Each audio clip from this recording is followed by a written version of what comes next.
垂らして、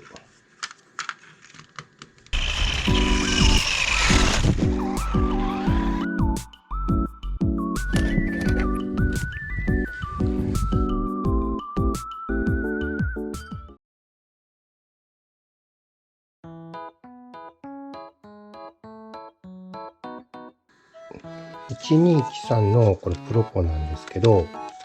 とにかくこのステアリングが硬いんで、これまず直してから持っていきます。で、硬さは一瞬で戻るぐらい。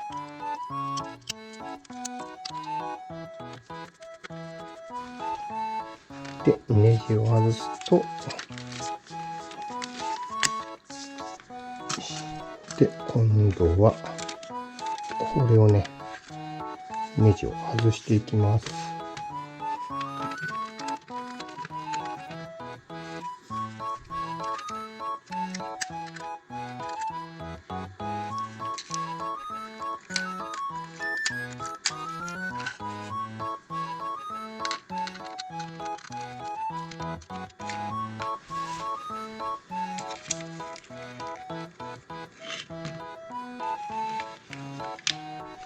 垂らして、で、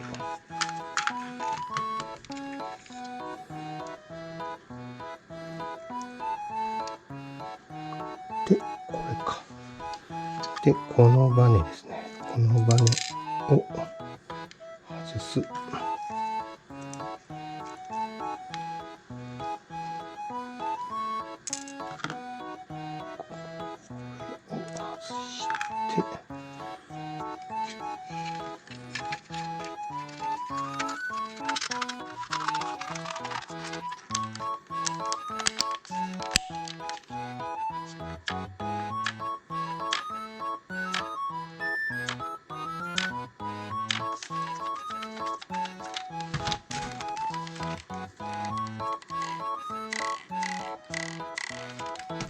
はい、じゃあステアリングのホイールの部分のバネも取って柔らかくなったし、じゃあこれで1213はできてるので、まあいろいろちょこっと CVA ダンパーにしてみたりしてるんで、これでふわふわじゃないけど、これで走らせてみようと思います。よし。はい、それではコースの方に持ってきたので、この2台ちょっと走り比べてみようと思います。で、トイラジですね。トイラジ代表で DRC の D1213。これはもうかなりコストパフォーマンスも優れてる、まあ車じゃないかなと僕個人は思ってるんですけれど、それに、ダンパーを、ふわふわのダンパーじゃちょっと心もとないんで、CVA ダンパーに交換してます。で、前は普通のオイルダンパーかな。どちらもオイルダンパーに交換しました。これでフリクションダンパーから足回りはちょっとグレードアップしたんじゃないかなと思います。で、あとタイヤはもうこれ純正そのままですね。ハイグリップの路面なんでこれでも食うんじゃないかなと思うんですけど、まあまずはこれでやってみます。で、こっちね、散々今までいじり倒してきた TT03 なので、まあまずタイヤはデュアルブロックかな、タミヤの。で、これですね。まあ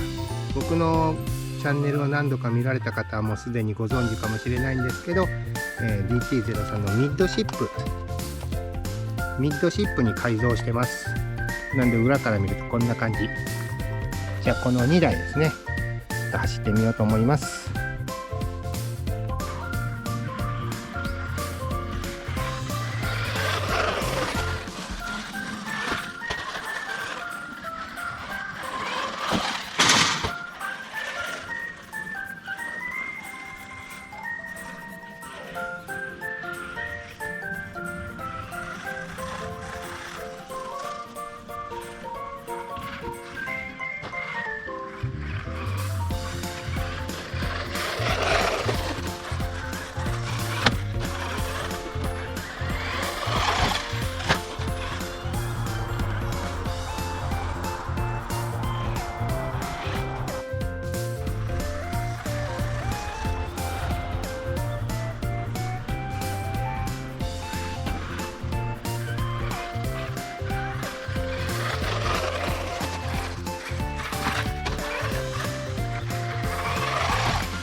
はい、それではですね、2台ちょっと比較しながら走ってみたんですけど、D1213、これ4駆なんで、まあ割と走るんですけど、ホイールベースが短いんで、操作がね、結構急な感じがしました。